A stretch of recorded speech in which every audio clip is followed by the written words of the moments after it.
Good evening, everyone. Welcome to another edition of Scotland at 7 with me, Gordon Ross, in the studio. Joining me tonight, I have Chris McCusker from the SNP Socialist Group. Good evening, Chris. How are you? How are we, Gordon? Thanks for inviting me back on. All right, Chris, thanks. Nice to see you. And on the other side of the studio tonight from me, Sam Paton from Save Loch Lomond campaign. Welcome back, Sam. Hi, Gordon. How are you this evening? I'm fine. I'm still alive anyway. Let's get tore into the coronavirus update straight off. As of 2 p.m. today in Scotland, there have been a total of 67,097 coronavirus tests concluded. And of these, 54,173 were confirmed negative. 12,924 tests were positive. 86 patients were in intensive care last night, with 79 of these having tested positive. There were a total of 1,199 people in hospital with either confirmed or suspected COVID-19. This marks an increase of 215 confirmed cases since yesterday. The number of patients in Scotland who have died from complications caused by coronavirus COVID-19 infection has sadly risen now to 1,762. This number only includes those who have died in hospital having received a positive test for the virus.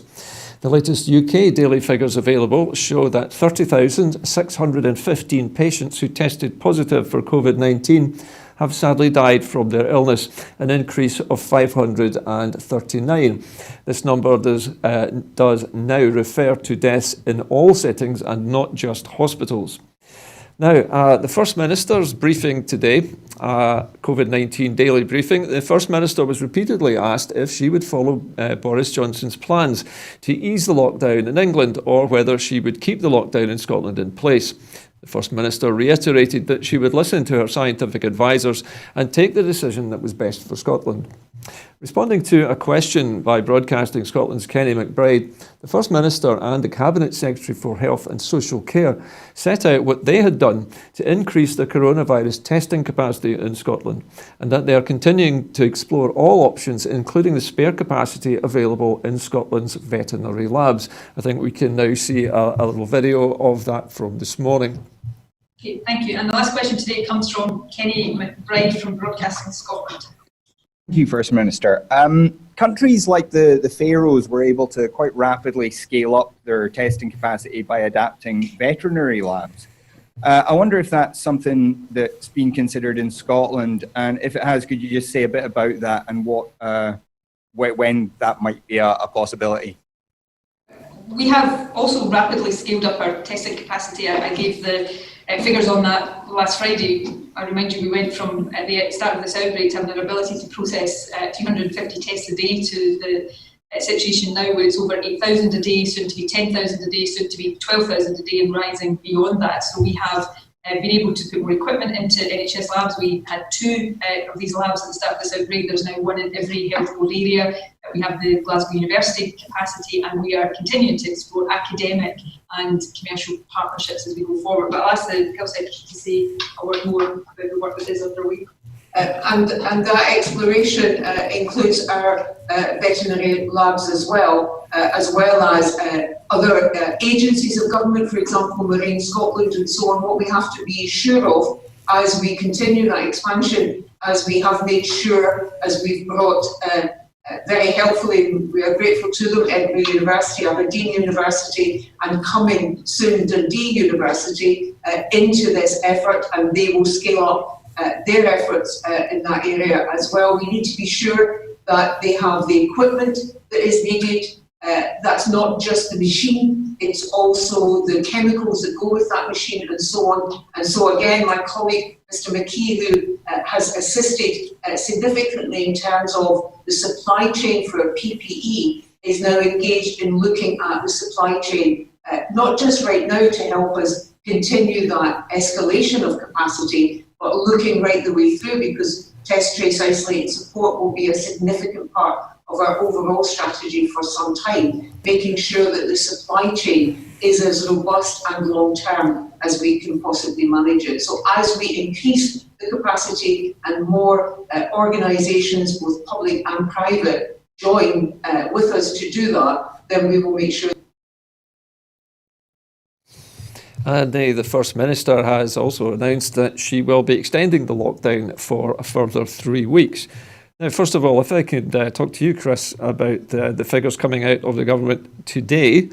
Chris, it seems that the government has acknowledged that the figures are pretty much flatlining now, but they seem to want to see more evidence of the figures beginning to reduce still further before the First Minister will release any part of the lockdown. Well, I wholeheartedly concur, and I think it's only right that Nicola should adopt a belt and braces approach to the lockdown.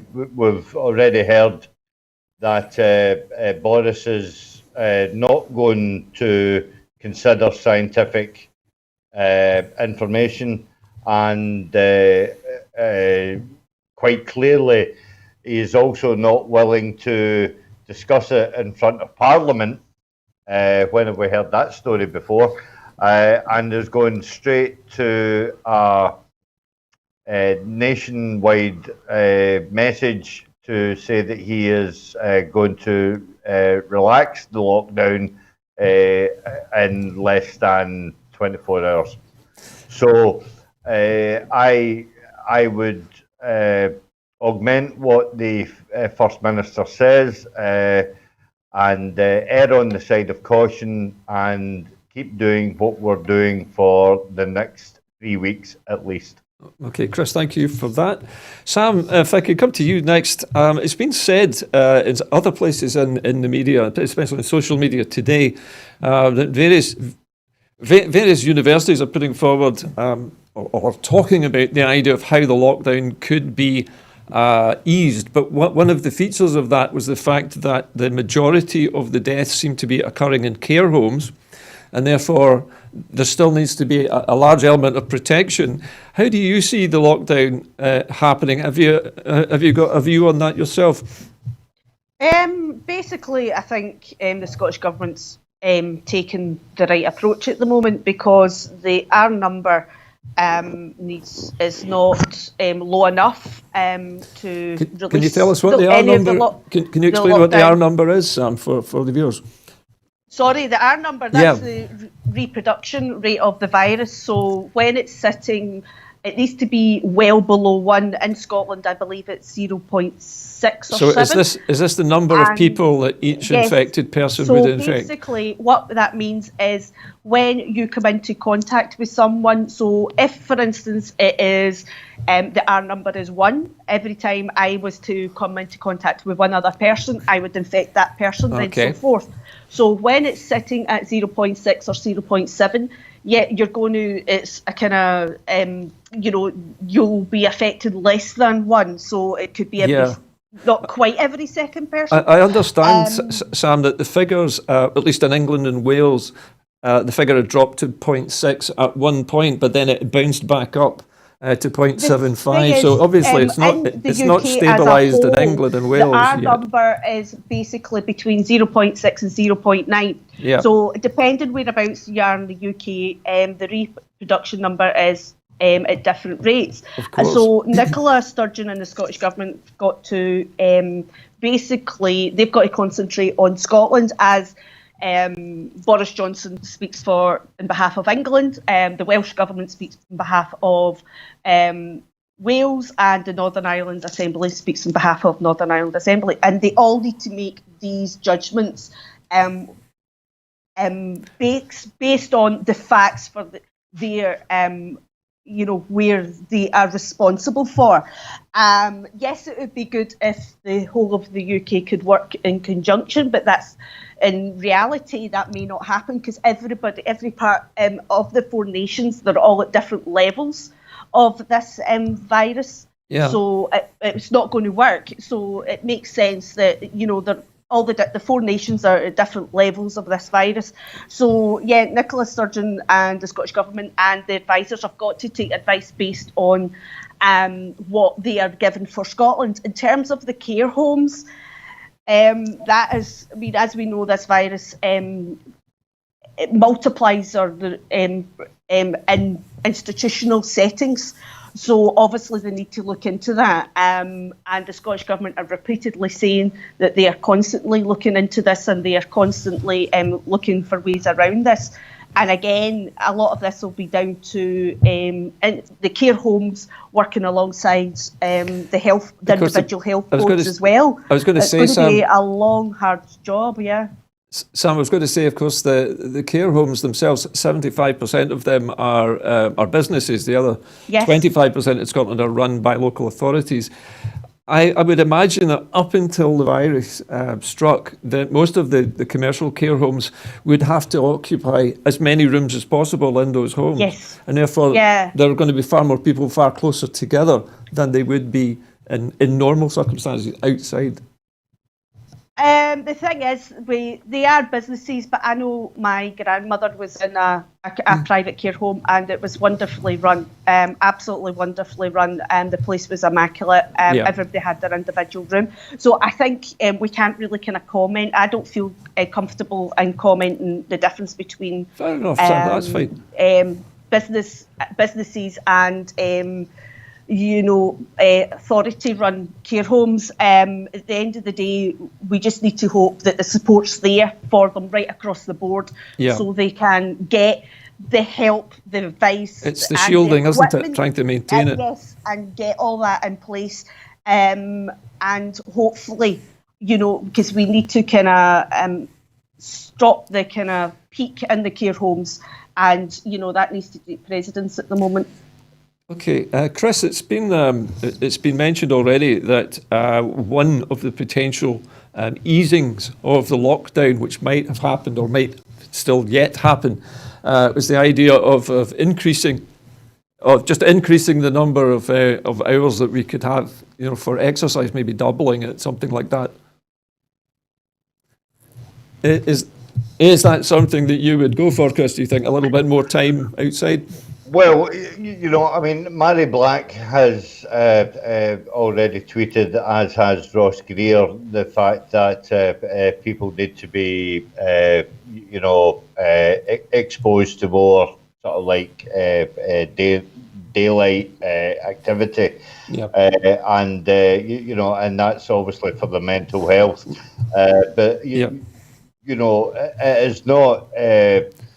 It's not within the parameters of what Nicola Sturgeon has actually set out, and that's them just sort of like stressing their opinion. And at the same time, we should again err on the side of caution. Indeed. And go with what the First Minister has actually set out. Okay, Chris, thanks for that. Well, we're going to move on now. I mean, the First Minister has been dealing with all the speculation over when the lockdown is going to end, but Boris Johnson, we now hear, is planning a limited easing of the coronavirus lockdown next week. Mr Johnson has hinted that he will announce a very limited easing of England's coronavirus lockdown next week, adopting a cautious approach to try to ensure there's no second peak of infections that could further hurt the economy. He's due to make the announcement on Sunday following a review by ministers of the current measures that have all but shut the economy and kept millions at home. His government has been criticised for moving too slowly to tackle the outbreak, which has led to more than 30,000 deaths in Britain, a charge the government dismissed by saying it has taken the right decisions at the right time. But with an increasing number of anecdotal reports that more people are flouting the lockdown in anticipation of Sunday's announcement and a public holiday on Friday, ministers are under pressure to make any rules as clear as possible after being criticised for mixed messaging. At a cabinet meeting of his top ministers, Johnson said that Britain would advance with maximum caution and be guided by the science and the data when considering whether any of the strict social distancing measures could be eased. In a phone call this afternoon, the Scottish First Minister, Nicola Sturgeon, told Boris Johnson that the stay-at-home message was crucial and that lockdown regulations would remain in place in Scotland. So I think, Chris, that this is a very clear statement from Nicola Sturgeon that she is not going to be persuaded or bullied into doing anything that would risk the health of the people of Scotland. Well, it's not just Nicola Sturgeon, to be fair, actually. Ian Blackford actually commented on this as well. Whilst Boris Johnson is keen to water down the stay-at-home message, which is expected to be scrapped in England as the UK ministers, let's not beat about the bush, the capitalists are keen to restart the economy, as quicker than, dare I say, shit through a goose. Ian Blackford has been consistent, along with Nicola, saying that we are keen to do everything in a four-nation approach. But if that four-nation approach, if the science proves that four-nation approach is not best for our country, we will not go with the four-nation approach, and we will protect our citizens who are front and centre of this pandemic, and not the politics. Okay, thanks, Chris. If I come to you, Sam, I said Nicola Sturgeon has made this decision. She's obviously not made this decision by herself. And there seems to be a very clear difference between how the Scottish Government is behaving with regards to the science behind its decisions. We're getting a lot more clarity, it seems, from the Scottish Government on how these decisions are taken. Yeah, we do seem to get a lot more information in the daily briefings and a lot more clarity, as you said, Gordon, which is quite nice and refreshing. Whereas with the UK briefings, they're very clouded in what's being said. And,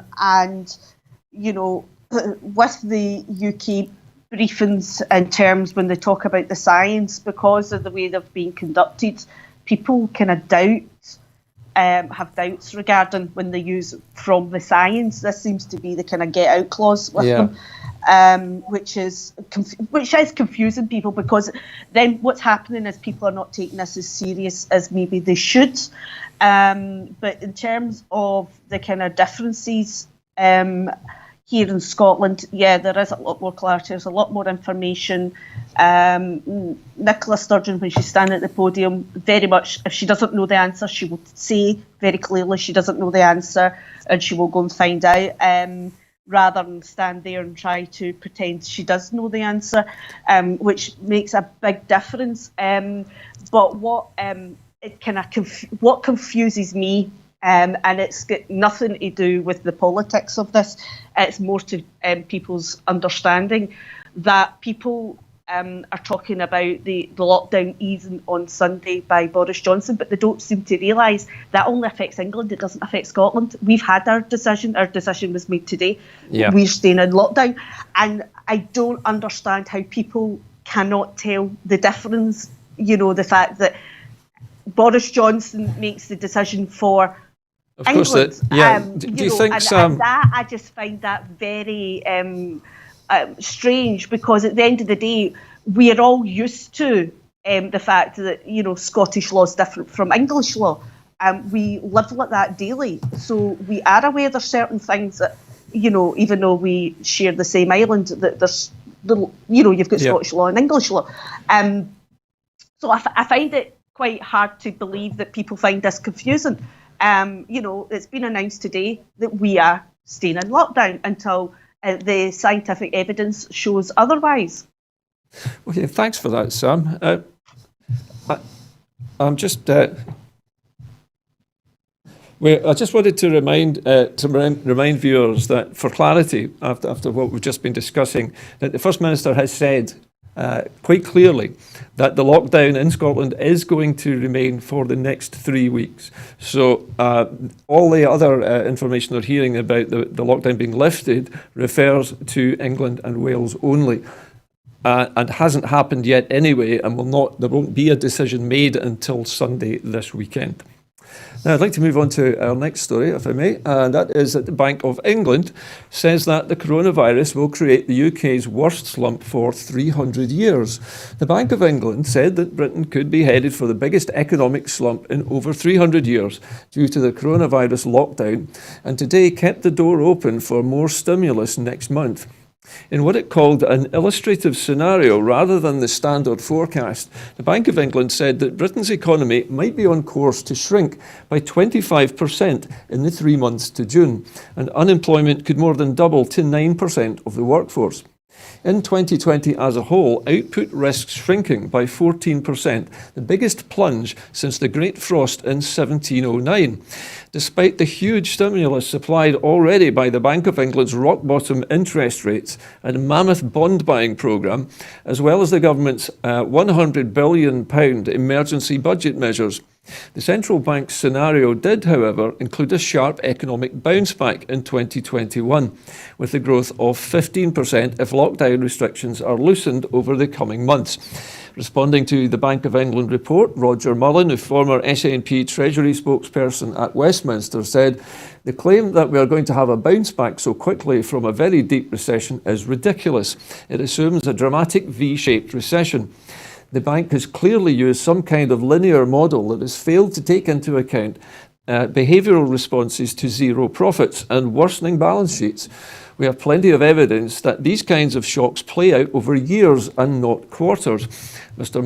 Mullin went on to comment, what we are facing is a government-mandated cessation of business for sound health reasons, but one that has created a silent economy and a major supply-side shock. The bank should know full well that destruction of profits will have huge negative consequences for private sector investment as one of a number of behavioural responses. Now, I think I'll take you first on this one, Chris. Now, obviously, this is the Bank of England saying that this is going to create a massive recession. But not only that, but they seem to claim that we'll bounce right back from it in 2021. Well, I find it quite incredulous, actually, because I was actually reading an article. I think it was was it a Telegraph? I think it was. I'm not too sure. But it was basically saying that this is going to cause the coronavirus pandemic is going to stop households from spending and force businesses to shut, and could possibly bring the property market to a crashing halt. And that's staggering scaremongering here. And what is more scary for me is the fact that in the same item they cite the fact that it's going to be the steepest drop in the economy since 1706. So, 3 centuries. You and I were just coming out of school at that time. Oh, yes. Well, you speak for yourself, Chris. But I mean, to quote these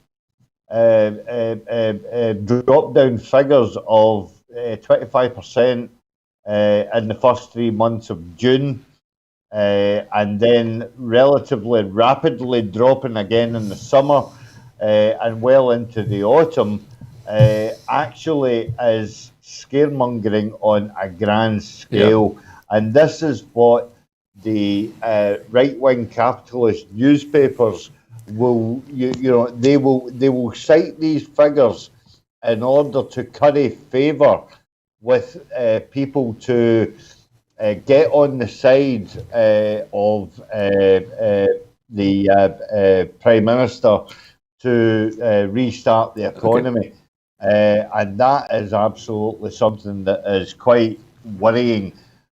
Because they would favour economics over the sanctity of life. Yeah. Chris, can I stop you right there for a moment? I'd like to bring Sam in at this point. Sam, what should we be doing when we come out of this lockdown? How should the country bounce back, do you think? I'm afraid I don't have a magic wand, Gordon, and I don't have the magic answer to that one. It's going to be tough. It's going to be tough. Basically, what I would like to see is, the kind of HMRC going after the big businesses and the big corporations that they've been using tax avoidance techniques. That's what I would like to see. you know, whether it happens, it's not going to happen in reality, but in terms of, that's what I would Sam, like to see one of the suggestions that's been put here is that we should be looking at the universal basic income as a starting point. Yes, I mean, what do you think? I spoke about that the other night, where I think give people money to one spend. of the problems with small businesses financially struggling right now and having to close is there is no money, there is no actual cash flowing around the economy at the moment. So if there was, and if they do, and which I hope they do, put in a universal basic income, that starts putting money in people's pockets, therefore people can start spending money, and which keeps the economy flowing. Okay, it might be at a slower rate, but it keeps it ticking over, and that's what they should be focusing on right now. But unfortunately, they're too busy focusing on the kind of capitalist side. And the big business seems to be the thing that's putting the pressure on governments to ease the lockdown, whereas we really need to get a lot of small businesses back up and started again. Well, speaking of small businesses, our next story regards the future of the job retention scheme.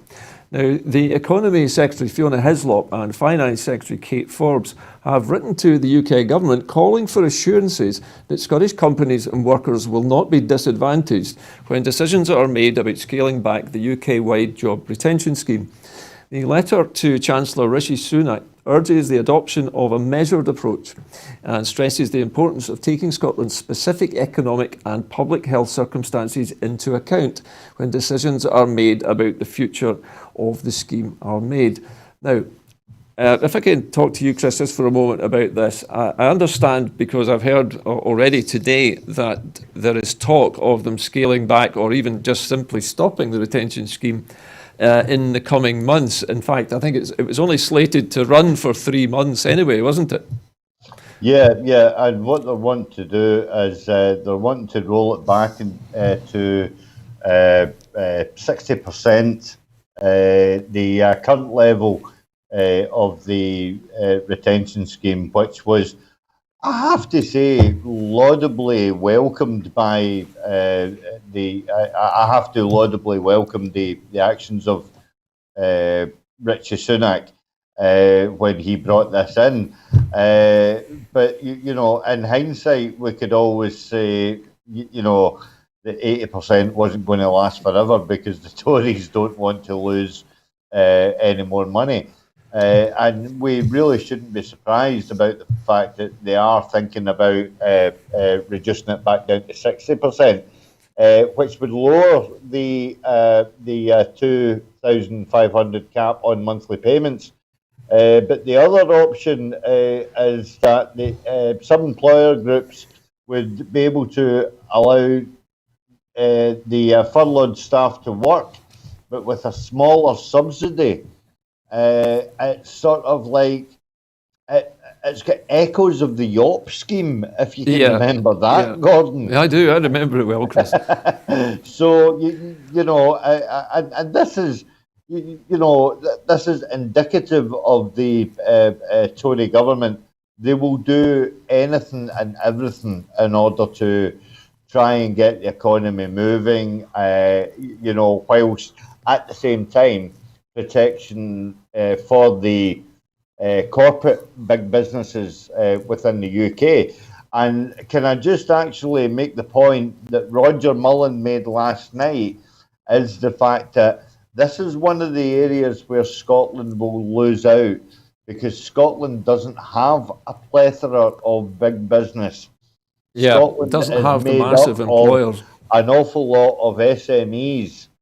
And you know, we don't have a mountain of blue chip firms, corporate head offices in Glasgow or Edinburgh, such like as what they have in Indianapolis or in Luxembourg and all the rest of it. So it's small business that's going to lose out again, because the UK government aren't taking into the consideration all four corners of the Four Nation approach. Okay, thanks, Chris. Sam, if I could bring you in at this point, easing the lockdown and at the same time removing money from people's pockets seems to me the wrong way of doing it. What do you think? How should the government do this? How should they really do this? Should they continue the furlough a little bit longer, do you think? Well, I think it kind of stands to reason that they need to continue the furlough at 80% for a bit longer, rather than talking about reducing it to 60% or doing away with it altogether in June. But because they're going to force people back.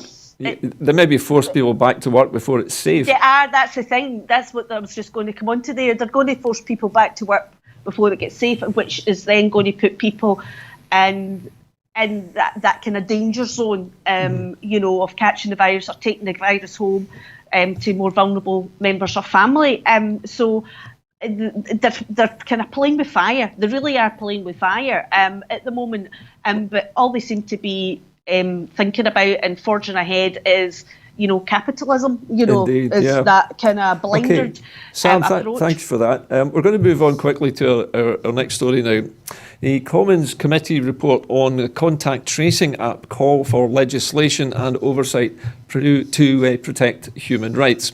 The Joint Committee on Human Rights has published a report on the contact tracing app, in concluding that if effective, the app could pave the way out of the current lockdown restrictions and help to prevent the spread of coronavirus. But there are significant concerns regarding surveillance and the impact on other human rights, which must be addressed first. The committee says that the contact tracing app must not be released unless strong protections are in place and there are guarantees on the efficacy and proportionality. Without clear efficacy and benefits of the app, the level of data being collected will not be justifiable, and it will therefore fall foul of data protection law and human rights protections. Also, primary legislation. Any data gathered by the app must be accompanied with the appropriate guaranteed data and human rights protections in the form of primary legislation. Also, oversight. There should be an independent body to oversee the use, the effectiveness, and the privacy protections of the app and any data associated with this contact tracing. A digital contact tracing human rights commissioner should be responsible for oversight, and they should be able to deal with complaints from the public and report to Parliament. There also should be regular reviews. The Health Secretary must undertake a review every 21 days of the app's efficacy, as well as the safety of the data and how privacy is being protected in the use of any such data. Also, transparency. The government and health authorities must at all times be transparent about how the app and data collected through it is being used. Commenting on the report, the SNP MP and Joint Committee member Joanna Cherry QC said, "I'm pleased that this report has endorsed what I have been pushing for since discussions about the contact tracing app began. Assurances from the UK government about privacy are not enough. We need a robust legislative framework and independent oversight to protect human rights, including not just privacy, but, for example, also the right not to be discriminated against. We need this to give the public the reassurance and confidence to actually use the app. The legislation must also ensure that the data is used only for the specified purpose and destroyed within a reasonable time limit. I'm urging the UK ministers to heed this report and act on recommendations we have outlined. Parliament has shown that it's able to act swiftly when the need arises, and it can do so now to urgently protect human rights." Sam, I'd like to start with you on this one because I know you and I had a lengthy conversation about this phone application in the last couple of issues of the programme. Now, I know your concern was with privacy, was it not, with us being surveilled? Does this go far enough, do you think, what Joanna Cherry is suggesting? I mean, good on Joanna. Jerry, she always has our kind of human rights up there at heart. But in terms of with the UK government, no, I don't trust them. That's the bottom line of it. I still wouldn't trust them because they seem to have problems with being clear and concise at the best of times, and they're not doing anything right now to make me think otherwise of anything. They're doing the opposite.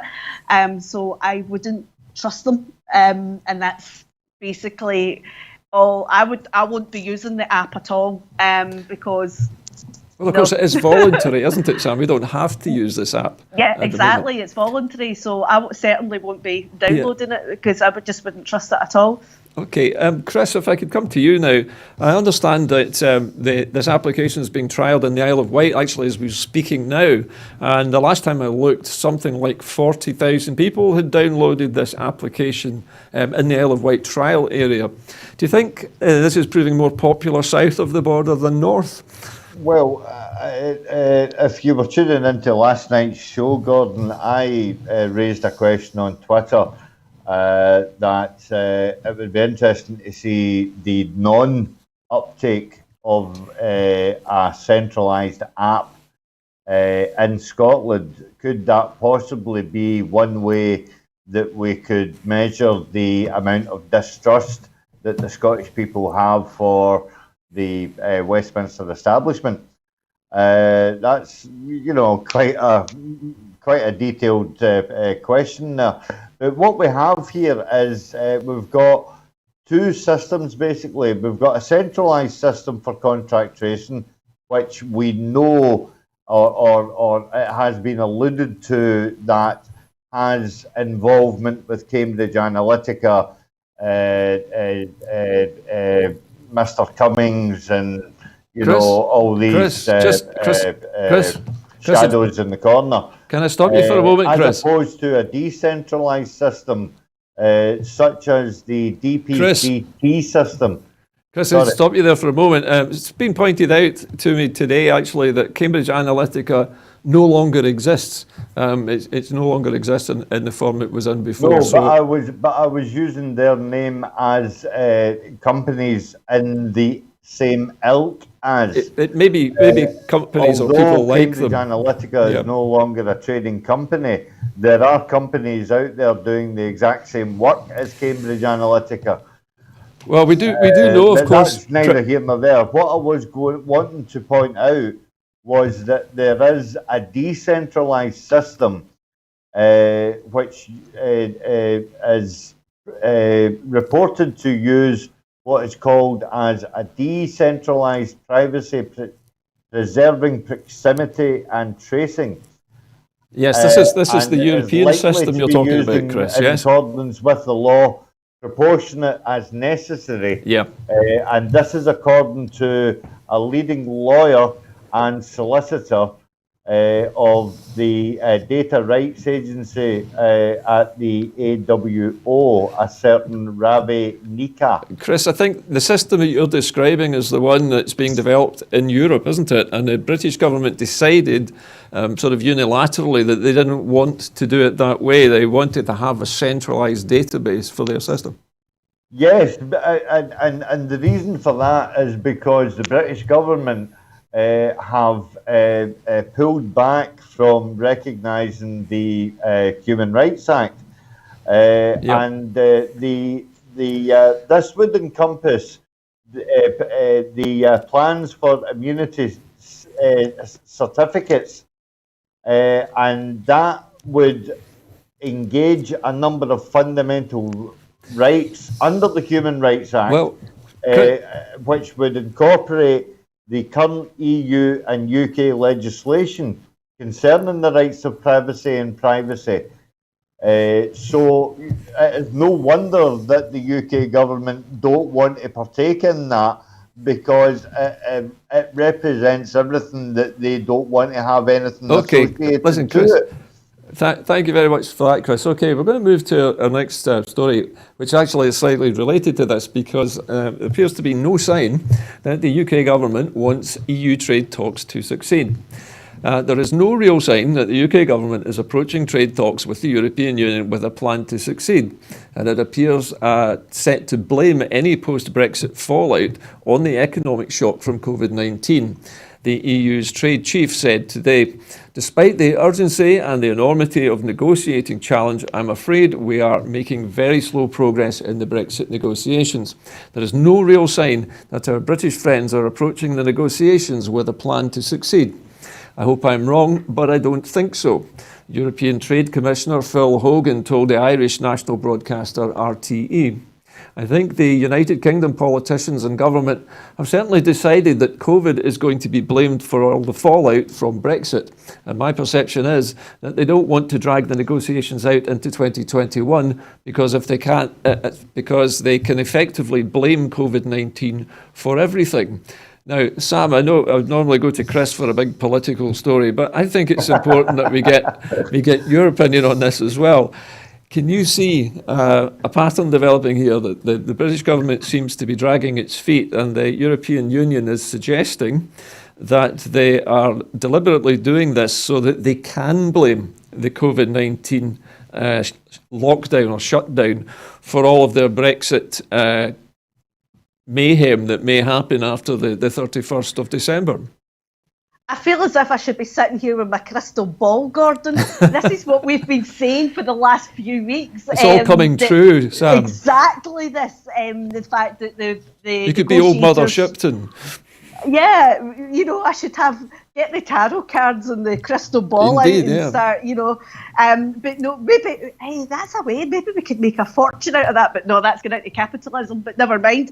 But no, we've been saying that we've been saying on the show for the last few weeks that there has been it looks as if this is what's happening with the British or the UK negotiators, that, they're not interested in getting a trade deal. They're quite happy going down the line of, a no-deal Brexit, and they will use COVID-19. It's the perfect excuse. It is the perfect cover, time. Isn't it?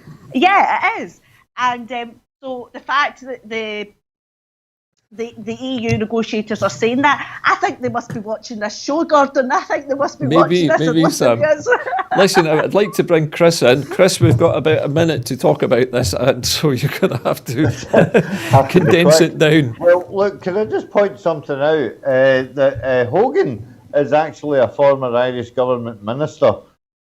Yeah, it's from Tyrone. So he actually knows what he's talking about here. For him to describe it as torturous talks, really should set alarm bells ringing for everyone around the world. And he's not playing devil's advocate here. I mean, he's just putting it down the way that he sees it.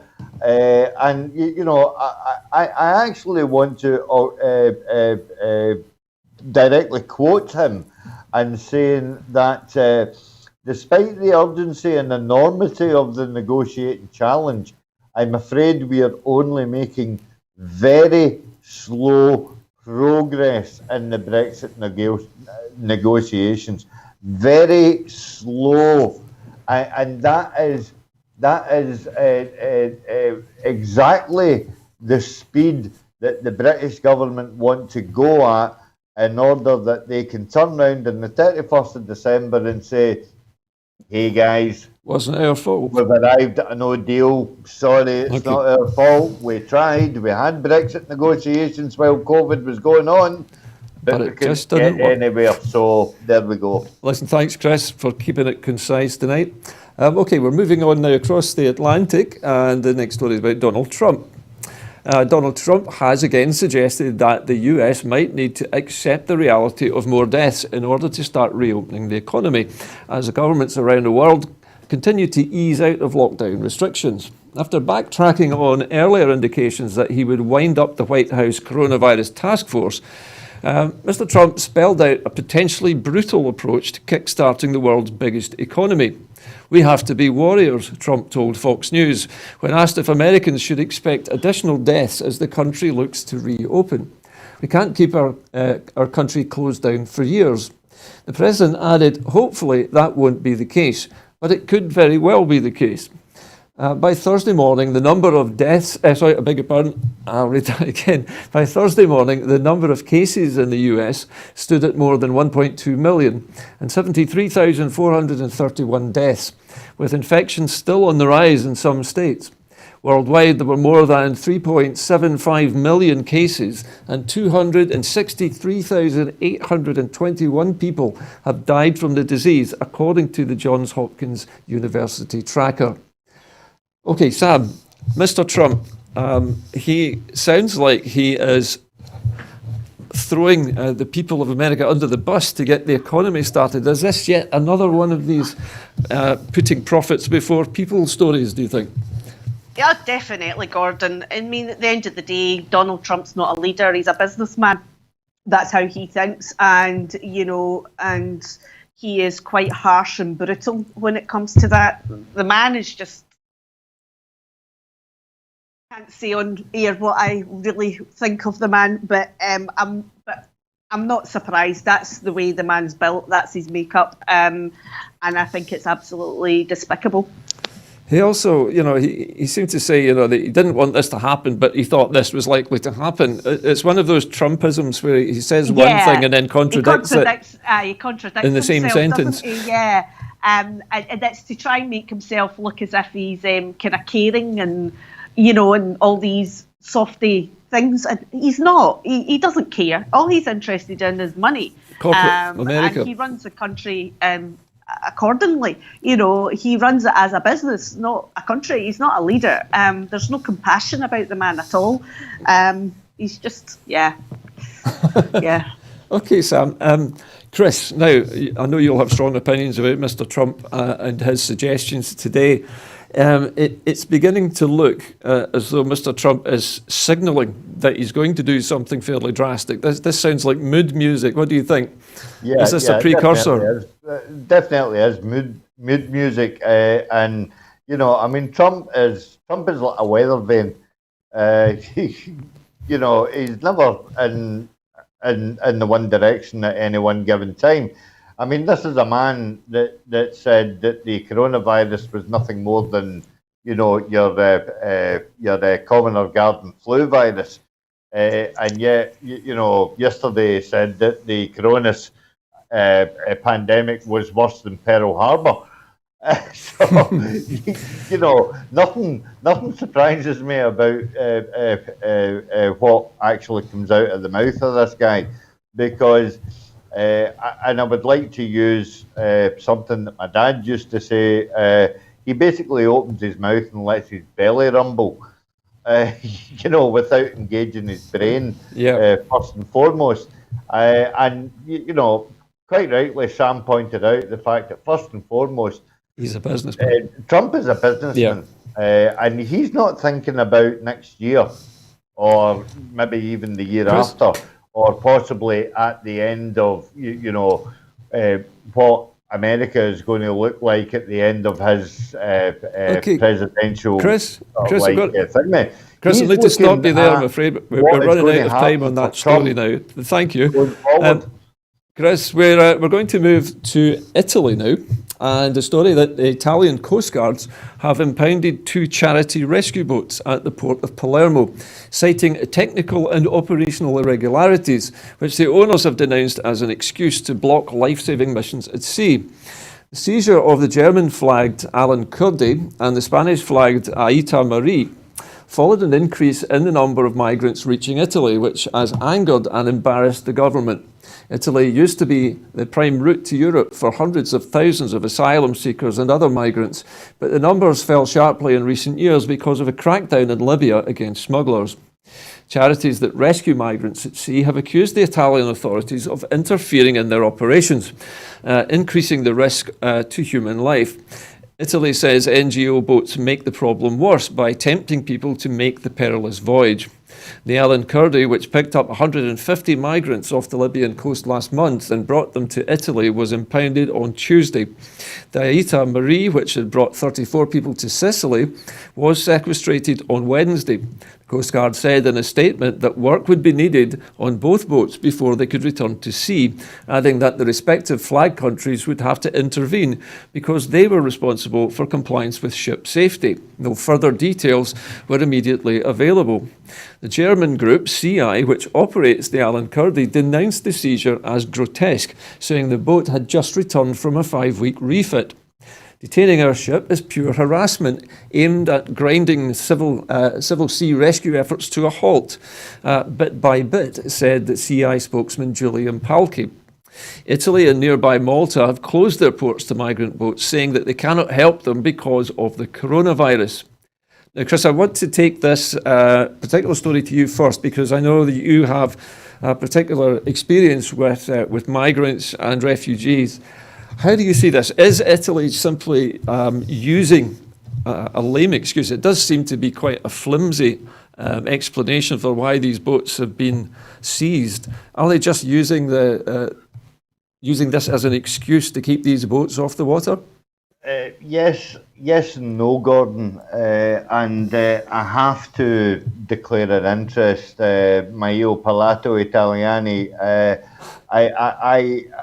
I have a certain amount of sympathy for Italy, because Italy has been very accommodating to the migrant situation, and Italy actually relies on migrants just as much as the UK does in order to bolster the economy, and we see that through the hospitality sector, as well as the medical sector as well. Yeah. But there is, within the Italian regime, there is a deep resentment of the migrants who arrive on boats and not through the, shall we say, the correct forms of travel.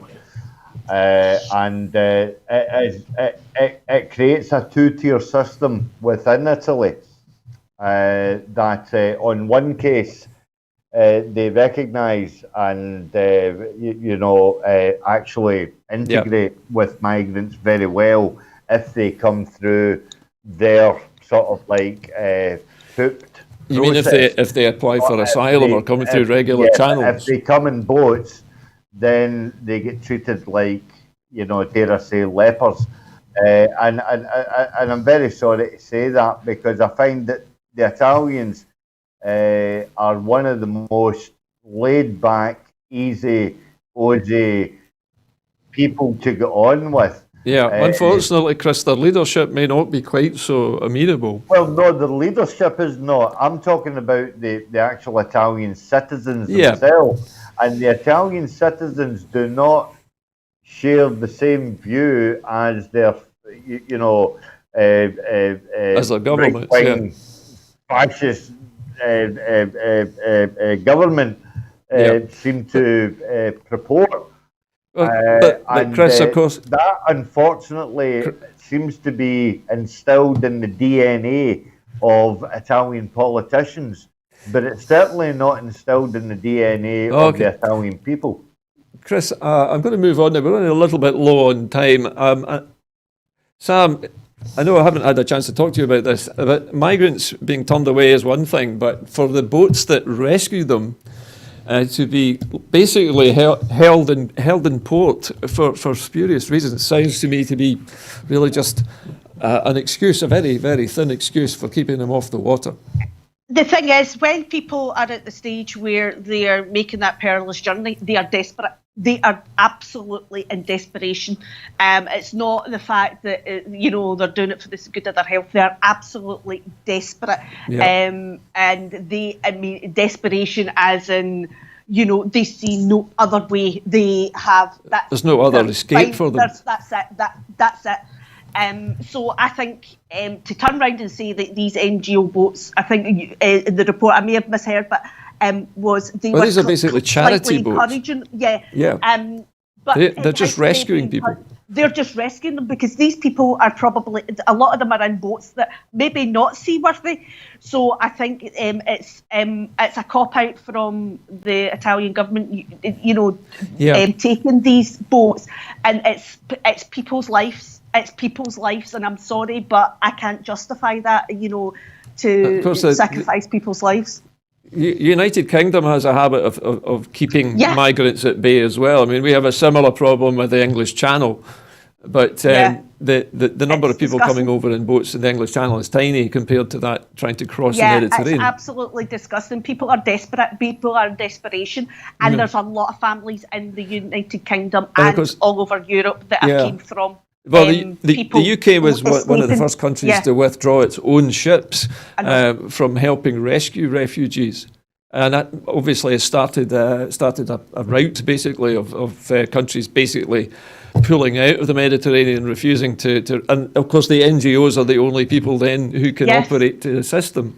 Gordon, And can I just point a shame something out, it's please? happening. Very, very quickly. Sam, sorry, I've got Chris wanting to make a quick point. Yes, Chris. I just made a very, very quick point. You know, it has to be said that we're just about to be asked to engage in a day of civic nationalism on the anniversary of Yes, DE tomorrow. Day, and yet you've still got right-wing fascists like Nigel Farage breaking the lockdown laws to go down to a beach and basically make a video saying that refugees are still coming to this country and they should be returned to their place of origin.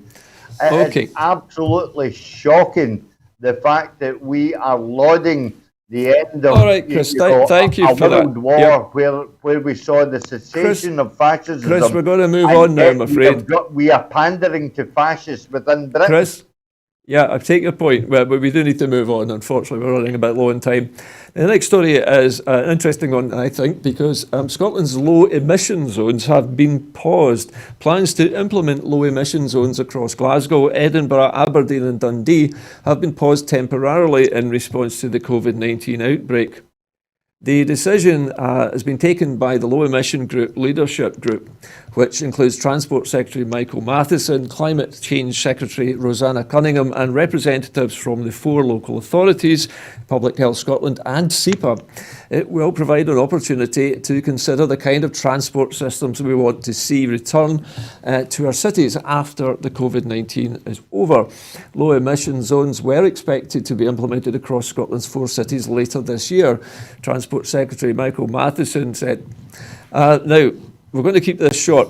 Sam, here we have a story which is a strange one because the COVID-19 virus has apparently done us a favour in cleaning up the air to the point now where they're actually talking about shelving, or at least temporarily shelving, this idea of having clean air zones. Yeah, I'm actually enjoying the less pollution. I have to say I am as well, next yes. to the A82. And one of the things that I have noticed, and I know there is people complaining about it, is people are cycling more, you know, for their shopping. You're seeing people cycling more, even going to their work. They're not even using public transport. They are cycling. The cycle track has become busy between people using it for their shopping and people using it to go back and forth from work, and also for recreational purposes, which we're allowed to do at the moment. But yet people are complaining and calling for the cycle track to be closed, which is a bit kind of silly. Yeah, this seems to be a peculiar thing to your area. Yeah, it's seems quite nonsensical. strange, isn't it? And it's great. I think it's brilliant. You know, because to see more people out cycling at the moment, and you know, and I hope that continues because it's maybe kind of sparked something in people. Sam? And you see the buses and things. Yeah, Sam, listen, and less traffic on the roads. So I'm going to have to call a halt to this one as well, Sam. We're running right out of time. Our final story this evening is a good news story. A new £5 million programme will offer internet connection, training and support, and a laptop or tablet to vulnerable people who are not already online during the response to coronavirus. The Connecting Scotland programme will connect 9,000 more people who are considered at clinically high risk themselves so that they can access services and support and connect with friends and family during the pandemic. Those who take part in the programme will be paired with a digital champion to support them for 6 months while they get connected and find the information they need. The Community Secretary, Aileen Campbell, said access to the internet is a real lifeline during these difficult times. So we want to support people to get online and to stay connected through this project. Chris, there's a really nice story to finish on. 9,000 vulnerable people are going to get free tech to keep them in touch. Yeah, you know, I mean, it's fantastic, and you know, the only thing that I would say is that and the government need to be aware about this, is the fact that some people are not capable of using the tech that's being rolled out, and it should be Yeah, there is training should involved, actually Chris. be rolled out to the carers Yeah. as well. Well, there will be training provided, I understand, Chris, with this project. Now, we're just coming up to 15 seconds before the NHS clap. So, as is Chris's tradition, he's now going to leave his computer and step outside and see what members of the public are performing this evening in his street. 3, 2, 1. It's 8 o'clock now. We've got Cara is out with us this evening.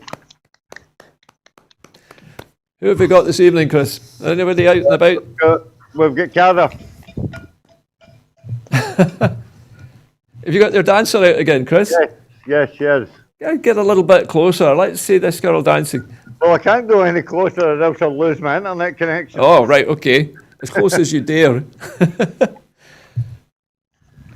If she would just turn around. Sorry? That's fine, Chris, thanks. Yeah, you got to tell her to come round towards you. Cara, Yeah. you want to be back on Broadcasting Scotland again? She's gone all shy, I think, Chris. No, I think she's just turning the music off. That's lovely. Just come and say hello. What a nice Gordon thing to do. for us. Hi.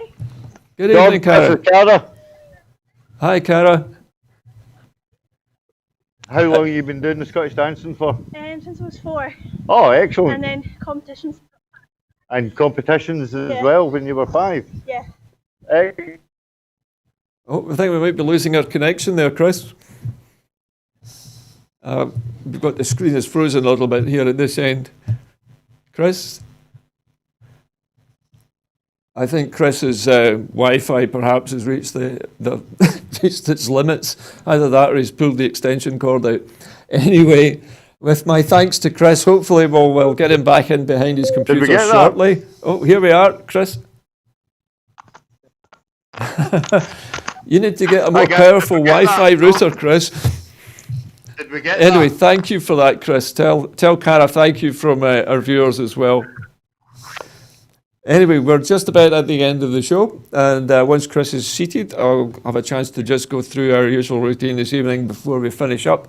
Of course, at the end of the show, I traditionally ask people for money, and of course, Broadcasting Scotland is free to air, and we don't carry advertising, and we are run by volunteers, as you can see.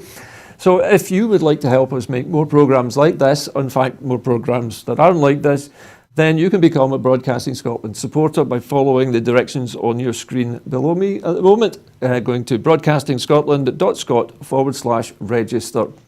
That's it from the Thursday. Oh, I beg your pardon, my producers just asked me to remind you that we also are available on, was it Amazon Fire Stick, is that right? I'm saying that. So if you want to view us that way, you can. It just remains for me to thank my two guests this evening. Thank you to Sam Paton and also to Chris McCusker.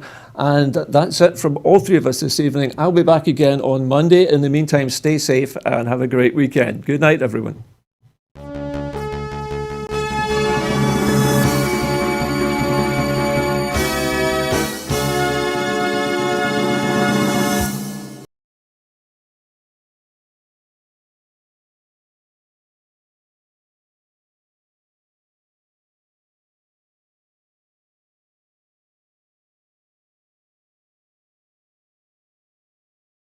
All right, a good one.